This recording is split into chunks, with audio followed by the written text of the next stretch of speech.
What is going on, everyone? It's your boy, El Parcero Philly, night of all things sports and culture here in the beautiful city of Philadelphia. And today on DOOP by the River, we're going to preview our Philadelphia Union as they have a tough-ass battle here in the quarterfinals of the MLS is Back tournament. And before we get started, guys, do not forget to hit the like button, subscribe to the channel, hit that bell button for notifications, as well as sharing this video and this channel to help your boy out. And again, El Parcero Philly is a proud member of Philly Sports Network. Head on over to PSN for all your Philly sports needs. I will leave a link in the description below so you guys can check that out. And don't forget to check out DOOP by the River Podcast Edition, Philly Sports Network's own Philadelphia Union podcast for all your blue and gold needs. Guys, we have quarterfinals here. This is a little different, obviously, than last year. And it's funny because I was talking about this on the DOOP by the River podcast this week for the SKC preview. And, it doesn't feel like we're in the playoffs. Obviously, with what's going on, this feels a little bit different. We're not down at the Sioux. We're not cheering on the boys. So it feels a little bit different. But, guys, Union just got done their second ever playoff win in franchise history. Now we're on to the quarterfinals. And now I have to go back and I have to think and take a look back at last season's quarterfinals of the MLS Cup tournament, MLS Cup playoffs. And when we went up against Atlanta, obviously Atlanta being Atlanta throughout this decade, but I felt good. I felt like that underdog mentality, that Philly tough mentality. I felt good going into Atlanta. Obviously, what happened in Atlanta, and we got eliminated. But I feel a lot different this time around in going into the quarterfinals of this MLS is Back tournament. We're going to talk about, why I think that we have a really good chance against this Sporting Kansas City squad. But I feel like this team is a lot different. This team has been playing for a lot more than themselves. They're playing for the city. They're playing for everyone who has fallen everyone who's African American has fallen from police brutality. These guys have a chip on their shoulders, and you can really tell. I'm super excited. Before we get into the preview, though, I really want to give kudos and shouts out to the MLS, guys. The MLS have really done a fantastic job here in Philadelphia. If you're a 5-for-5 Philly sports fan like myself, you know what's going on right now with the Philadelphia Phillies and Major League Baseball. It does not look good at all. This past weekend, the Phillies not only looked bad on the baseball field against the Miami Marlins, losing that series, looking like last season's Philadelphia Phillies. After the series, though, that's really when the news came out. 14 players of the Miami Marlins came with positive results in their COVID testing. The next day, they had 3 more players, reaching a grand total of 17 total players who had the coronavirus. And obviously, the MLB not going into a bubble. And the NFL right now is on the watch as well. NFL really needs to make some moves right now. They really do not look good. They don't really have a clear player safety going on with this COVID-19. And the MLS and the NBA really, and also the NWSL, we got to give love to the NWSL, really have done pretty good so far. The NBA is going into their season this weekend, so we will see how that turns out. But they haven't had any cases in a minute. MLS, as we all know, we haven't really had any cases in 20 days. Ever since Nashville and FC Dallas left, we've been clear of the COVID-19, which has been really good to see. But really, I just want to give kudos to the MLS for absolutely doing a fantastic job of being one of the models to return back to play for professional American sports here in the United States. So let's get to this, guys. Philadelphia Union, Sporting Kansas City. I know for a lot of Union fans, for them, this is revenge here, the revenge moment. Going back to 2012, 2015 U.S. Open Cup tournaments. And this is revenge time for the Philadelphia Union. This is for the MLS Cup here, essentially, in the playoff. You really have to commend Peter Vermees for creating a culture. This team really takes on the mantra that he brings on. It's a hard-working team. It's very organized, and they're very skillful as well. So he's going to get these guys prepared. Throughout this tournament, though, SKC really haven't been as much as I thought that they would be like the dark horse, because obviously they got hit with the injury bug last season. They didn't look as strong. They didn't even make it to the MLS Cup playoffs. And so I felt like this year that the acquisition of Alin Polido, getting Kiri Shelton to come back to SKC as well. I thought that was going to be huge. It was going to separate them. You know, having Peter Vermees finally getting a number 9, which he really hasn't had, that true, you know, powerful goal-scoring threat number 9 that's going to score at will like Alin Pulido has. So I thought that that would be the difference. But to me, SKC really hasn't stood out to me.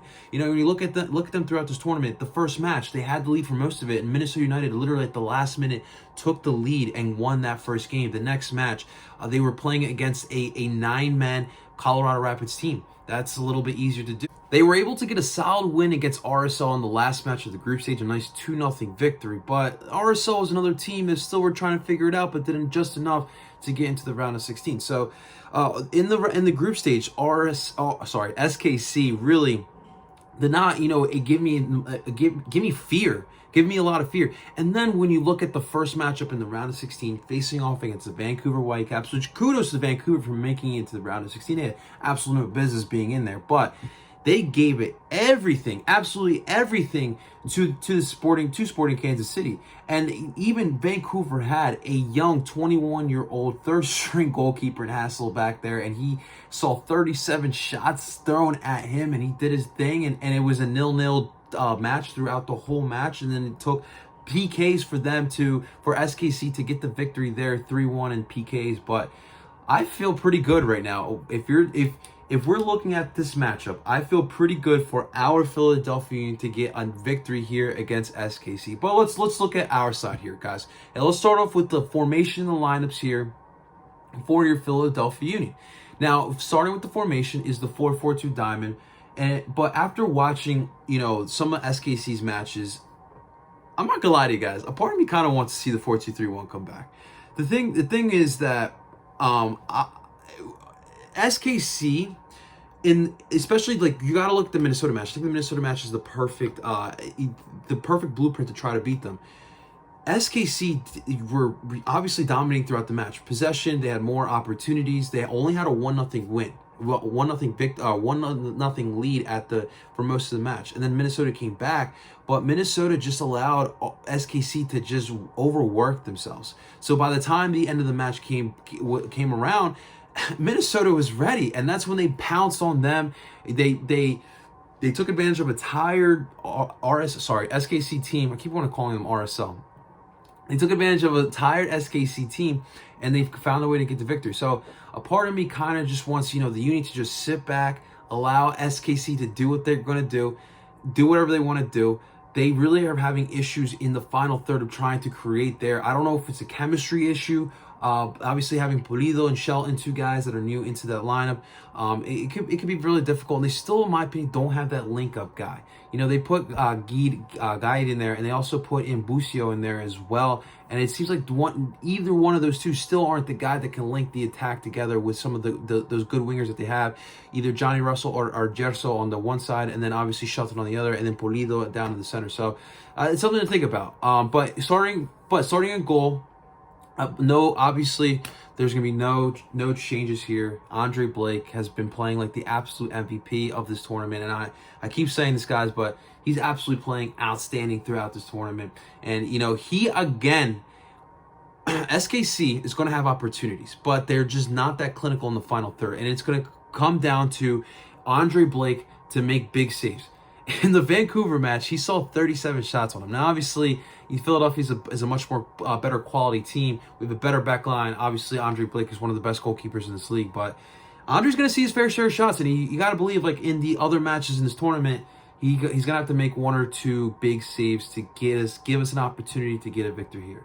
Let's move on to the back line, who's going to have a tough job here in this match. Starting from left to right, Kai Wagner, Mark McKenzie, Jack Elliott, Ray Gaddis. Don't change anything. Kai Wagner and Mark McKenzie, shouts to you for making both of these players made Team of the Week in the MLS, and they really shut down that right side of the attack for New England in the last match.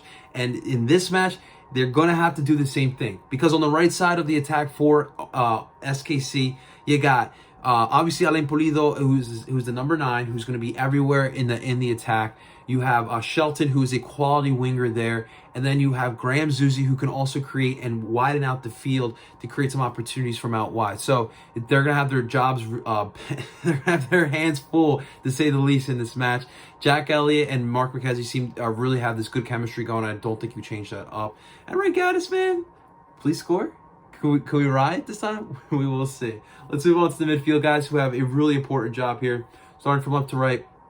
Jamir Montero at the left shuttle midfielder. At that 6th role, Jose El Brujo Martinez. At that right shuttle midfielder, we're going to have Alejandro Bedoya. And at the tip of the diamond, Mr. Medford Messi, Brandon Aronson.